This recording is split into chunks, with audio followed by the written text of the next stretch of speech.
Ternyata John memang belum ditakdirkan untuk mati, mungkin itu karena masih ada orang yang memerlukan bantuannya sehingga John memang sudah seharusnya tetap hidup dan memaksimalkan potensinya untuk berbuat baik. Dan inilah dia, Falcon Rising.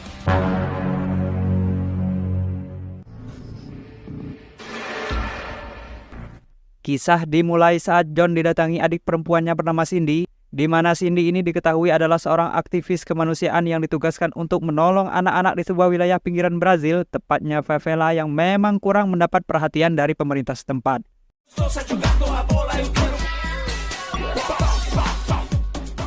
Namun apa yang terjadi setelah beberapa waktu kedatangan Cindy di favela, ternyata dia ditemukan telah terdampar di pinggiran pantai dengan dipenuhi luka yang sangat serius.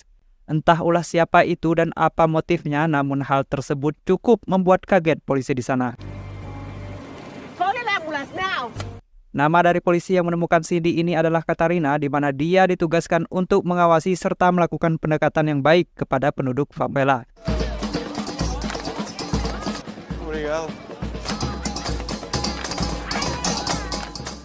Dan mari saya perkenalkan juga dengan dua orang polisi yang merupakan detektif Kesatuan Kepolisian Rio de Janeiro. Mereka berdua adalah Tiago dan Carlo, di mana mereka ini ditugaskan untuk menyelidiki setiap kasus kriminal yang terjadi di favela.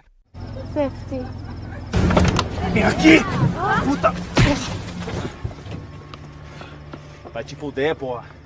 Setelah mendapat kabar atas insiden terdamparnya Cindy yang merupakan aktivis dari Amerika, Tiago dan Carlo pun lantas menemui Manny, yakni wakil konsulat Amerika di Brazil, untuk memberinya kabar tersebut. Dan Manny pun cukup dibuat kaget lantaran Cindy merupakan adik kandung dari temannya sendiri, yakni John, yang kita tahu John adalah seorang tentara yang cukup tangguh di medan perang. Is she alive? Barely. You know her? Setelah itu Tiago dan Carlo terlihat menangkap beberapa orang penduduk favela karena disinyalir telah menyelundupkan senjata ilegal, namun sepertinya ada penduduk yang kurang senang atas hal tersebut sehingga hampir saja terjadi baku tembak di sana. Melihat tak ada kemungkinan menang melawan penduduk favela, Tiago pun lantas membuat negosiasi dengan mereka, yakni menantang petarung terbaik favela untuk duel dengan rekannya, yakni si Carlo.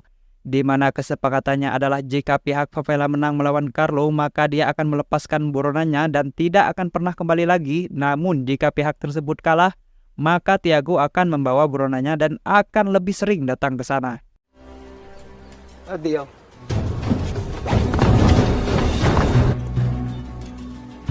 Ternyata kemampuan Carlo memang bukan kaleng-kaleng dan terlihat jelas perbedaan gaya bertarung dari keduanya sehingga bisa dibilang bertarung favela tidak ada apa-apanya dibandingkan si Carlo.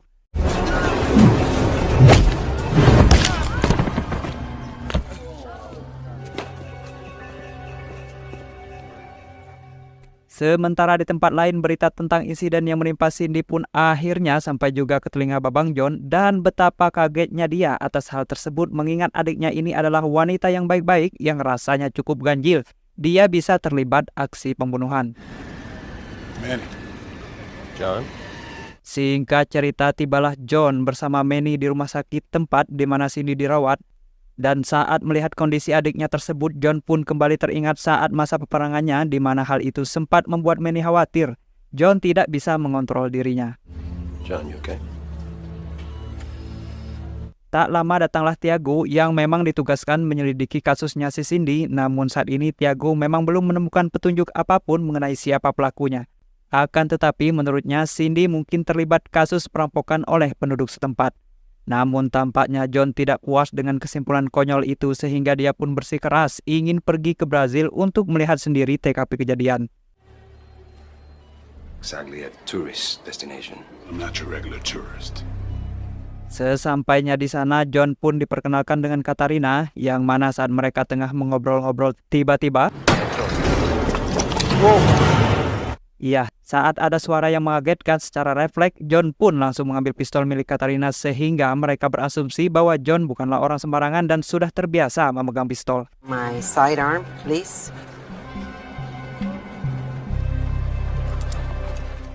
Katarina pun menjelaskan bahwa semua fasilitas seperti puskesmas, sekolah, dan fasilitas umum lainnya yang ada di favela ternyata dibiayai dari bisnis ilegal yang ada di kota ini dan para warganya terpaksa melakukan itu karena pemerintahnya tidak mempedulikan mereka sama sekali. The world is rarely white and black, Mr. Sherman, especially here in the...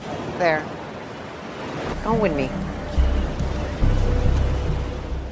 Setelah itu, John pun kembali ke rumah sakit untuk menjenguk Cindy dan di situ sudah ada perawat yang berperawakan Asia yang mana tak lama setelah perawat itu pergi, Cindy pun mengalami kejang-kejang hebat dan hampir saja menewaskannya. I didn't do that. It was like that when I came here. Setelah diselidiki, ternyata tidak ada satupun perawat yang berasal dari Asia di rumah sakit tersebut, yang berarti Cindy memang terlibat aksi pembunuhan berencana. Akhirnya John pun berinisiatif kembali ke TKP untuk mencari sendiri petunjuk mengenai masalah yang sedang dihadapi adiknya, dan di sana John melihat seorang pemuda yang tampak mencurigakan dan lantas mengejarnya untuk bertanya beberapa hal. Saat itulah John pun melihatnya memakai kalung milik Cindy yang lantas membuat John emosi karena pria tersebut tidak mau buka suara saat John menanyainya.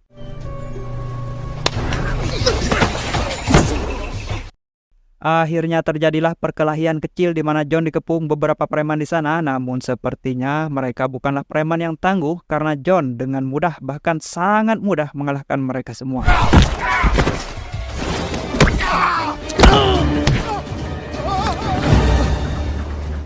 Tak lama datanglah Katarina menghentikan aksi menakutkan John tersebut dan usut punya usut. Pria ini ternyata adalah kakak dari anak asuhnya Katarina yang baru-baru ini dikabarkan menghilang entah kemana. Cindy gave them the necklace as a gift. Read them all, Cindy. This is Kuka. Dan dari pria inilah John kemudian diberikan buku harian milik Cindy yang mana beberapa halamannya memang telah disobek saat ditemukan. No. You keep it. She wanted you to have it. At least Cindy's. Practically her whole life was in this thing.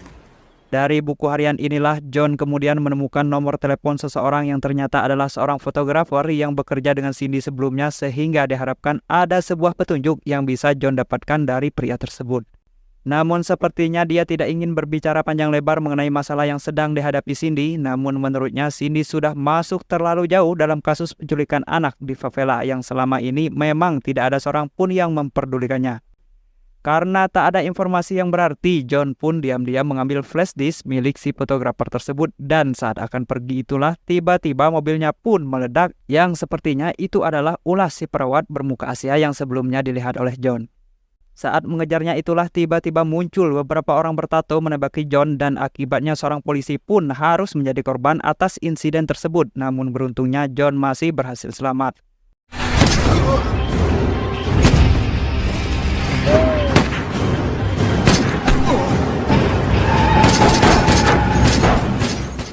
Setelah insiden itu, John pun menemui Manny untuk mencari petunjuk dalam flash disk yang dia ambil sambil menceritakan ciri-ciri gang yang menyerangnya tadi, yang mungkin saja ada hubungannya dengan kasus ini. Saat itulah Manny pun mengungkapkan tentang fakta menarik mengenai sekelompok Yakuza yang sudah tinggal di Brazil sejak 70 tahunan silam, di mana para Yakuza tersebut dianggap sebagai penjahat sesungguhnya karena sering terjadi kasus penculikan anak kecil, sehingga bisa disimpulkan Cindy memang telah menyadarinya dan melakukan investigasi sendirian. Singkat cerita, dari flash disk si fotografer tadi ditemukanlah sebuah foto seorang pria dan nama sebuah klub malam, sehingga tanpa buang-buang waktu lagi John pun segera pergi ke sana.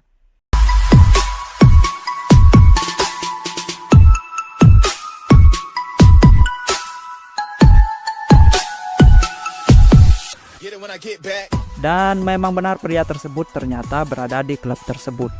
John lantas mengikuti si pria itu ke toilet di mana dia terus dijaga oleh bodyguardnya, namun itu hanyalah nyamuk kecil bagi babang John sehingga John bisa dengan mudah menangkap pria tersebut.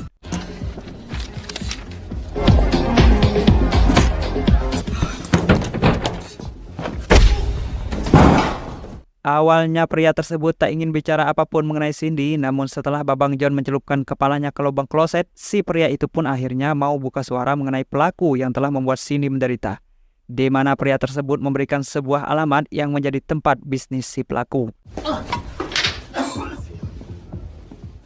Sementara di tempat lain, Tiago terlihat akan melakukan pemusnahan besar-besaran kepada para pemuda yang dianggap kriminal di favela, yang sebenarnya hal tersebut terlalu berlebihan. Mengingat bahwa walaupun mereka melakukan bisnis ilegal, mereka masih berjasa terhadap warganya sendiri. Go, go, go, go, go!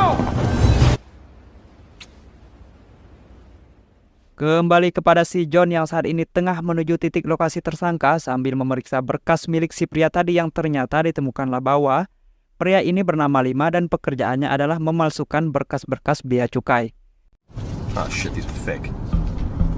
Dan bersamaan dengan itu Tiago dan anak buahnya terlihat sudah membantai puluhan penduduk favela sehingga sampailah di satu titik di mana satu anggota dari Tiago tak sengaja melihat beberapa pria Jepang dengan setelan rapi sedang mengangkut beberapa anak kecil.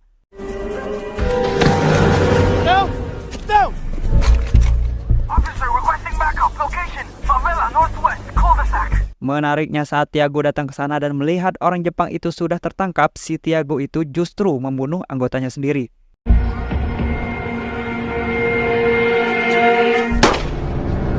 Ternyata Tiago ini telah bekerja sama dengan kelompok Yakuza yang tinggal di Brazil, di mana dia dengan sengaja mengkambing hitamkan seluruh pemuda yang ada di kota ini demi menutupi kejahatan yang dilakukan oleh para Yakuza tersebut. Kembali kepada si John yang sudah sampai di tujuan di mana dia menyuruh Manny untuk pulang sedangkan dia sendiri akan masuk sendirian ke dalam markas yang menjadi tempat bisnis ilegalnya para Yakuza. Dan dengan tubuh kekar berototnya, John pun menghadapi satu persatu anggota Yakuza tersebut yang sebenarnya cukup mudah baginya, sehingga hal itu membuat si wanita Asia yang merupakan pengelola tempat itu merasa khawatir dan menghubungi sang bos alias ketua geng para Yakuza. アメリカ人が先ほど乗り込んできて手を焼いております。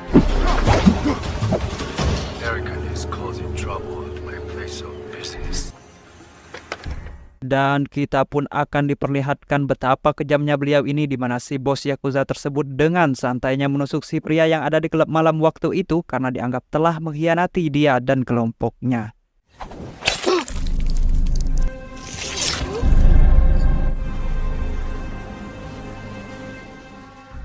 Kembali ke si John yang masih bertarung dengan beberapa orang Yakuza dan tak lama muncullah Tiago dan rekannya yang menyuruh John untuk segera berhenti.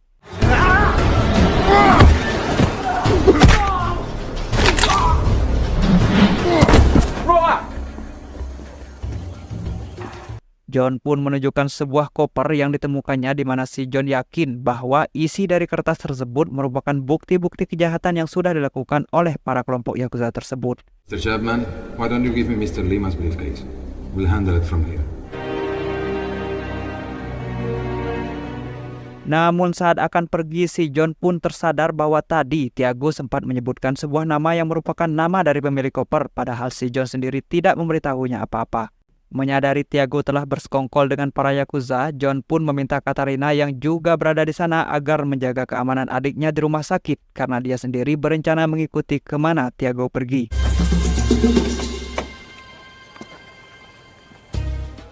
Sementara di rumah sakit tempat Cindy dirawat tanpa seorang pun yang menyadari ternyata wanita berperawakan Asia tadi kembali datang untuk membunuh Cindy.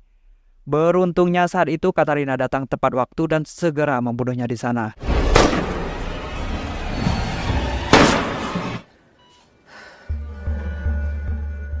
Kembali kepada John yang saat ini berada di bagasi mobilnya Tiago yang ternyata Tiago menuju sebuah dermaga tempat di mana anak-anak akan diselundupkan. Diam-diam John pun keluar dari bagasi tersebut dan segera menghubungi Manny agar mengirim polisi ke sana.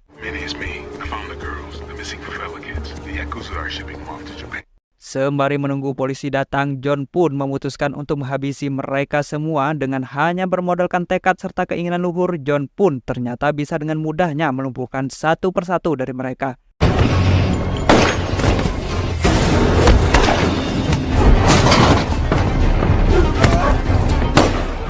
Hingga akhirnya tibalah kesempatan dua bajingan tengik di film ini untuk dihabisi, siapa lagi kalau bukan Tiago dan Carlo. Di mana awalnya John sempat beradu tembakan dengan Tiago yang membuat Tiago sendiri sempat terpojok. Beruntungnya Carlo cepat datang ke sana dan menghalangi John yang akan membunuh rekannya tersebut. Tampaknya kemampuan bela diri Carlo memang belum cukup hebat untuk mengalahkan si John yang memang bertubuh besar serta kekar tersebut. Sehingga Tiago pun berniat membantunya juga, namun sepertinya Tiago ini malah lebih parah dari rekannya tersebut. Saat mereka berdua akan menyerang si John kembali, muncullah si bos Yakuza dengan katana kesayangannya, di mana mereka bertiga berniat menyerang si John secara bergiliran. Namun apalah daya, kemampuan mereka bertiga ternyata belum cukup. Bahkan Tiago dan Carlo dibuat tak berdaya olehnya.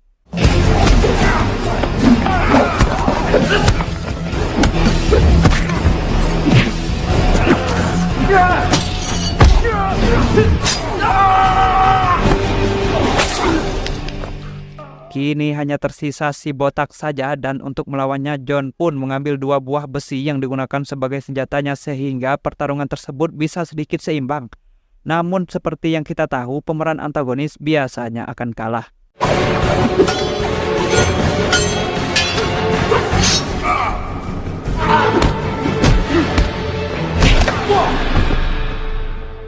Setelah pertarungan itu selesai, Tiago sepertinya menyesali apa yang telah dia perbuat, lantas kemudian menyerahkan kunci lokernya kepada John, di mana di sana terdapat berkas orang-orang pemerintah yang dibunuh oleh geng Yakuza. Dan Tiago pun akhirnya bunuh diri di tempat itu.